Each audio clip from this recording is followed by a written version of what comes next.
Hello you guys and welcome to Forbidden and Arcanus, a mod that adds various methods of getting more powerful gear combined with beautiful animations and artworks, or easier ways of acquiring vanilla items such as enchants. Hope you enjoy. Cherry wood trees generate in the plains biome. In flower forests, one can find the mystery tree. This tree can drop golden nuggets. Both of these are disabled in 1.18, but you can still buy them from the One Ring Trader. This also applies on the fungus, can only be planted on stone. The creators themselves have major plans with this mod, including a new mysterious dimension, so be excited for that. You can also join the Discord for upcoming sneak peeks. A tree found naturally in dark forests and dark forest hills is the edelwood. This is one of the main resources used in a lot of recipes, like for example, make dark matter out of this wood type.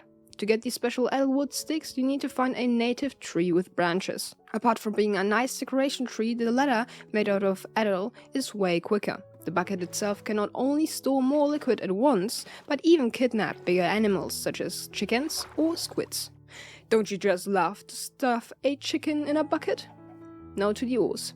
The most common one you will find is the arcane crystal, especially because it even shines in the darkness. The expetrified orb gives you as well expetrified orbs, basically experience gems. Either use them to get some XP quickly or keep them for some advanced recipes later on.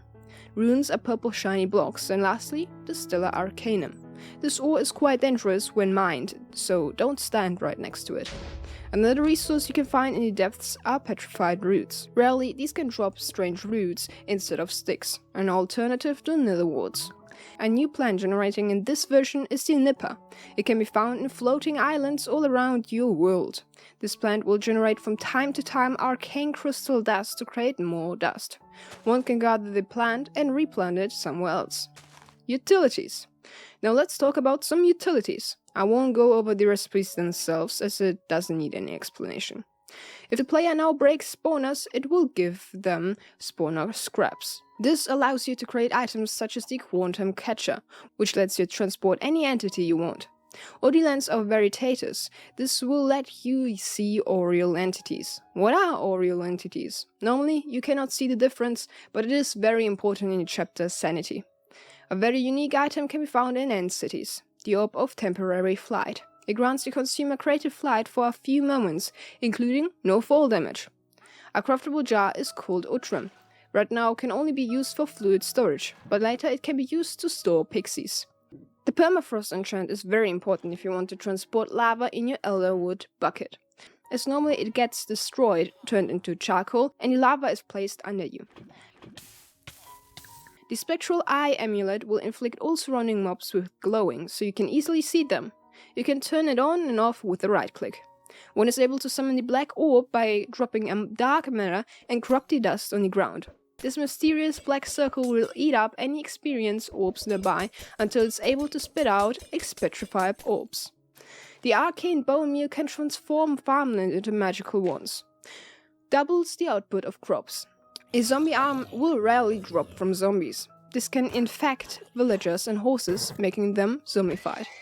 Whenever boom arrows come in contact with living beings, they will explode, and also deal damage to nearby entities. Draco Arcanus arrows will create a magic cloud upon impact. This won't hurt undead, but deals out a ton of damage. In case you have noticed, edelwood can get oily. Interact with the glass ball to get oil, a source for ink sacs. And lastly, one can craft out of a yellow orchid, which generates in flower forests, golden seeds.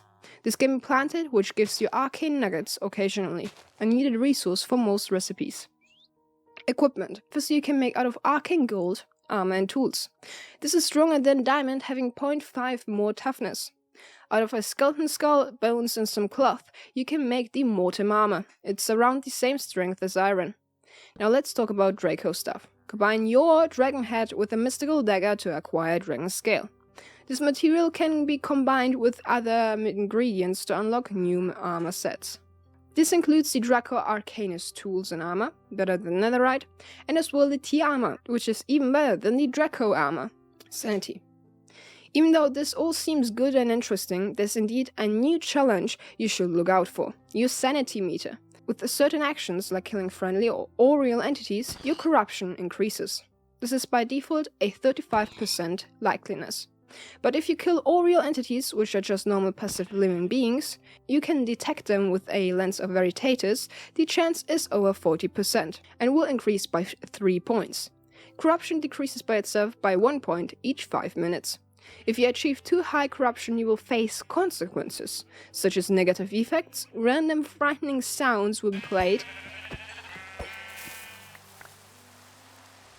and the weather will be changed to rain or thunder.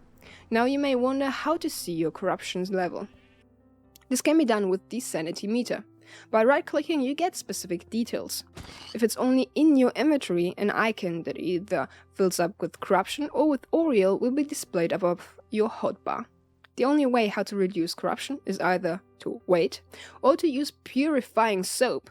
Throw it in your water to make it moist, then it can be used. This also removes all bad effects.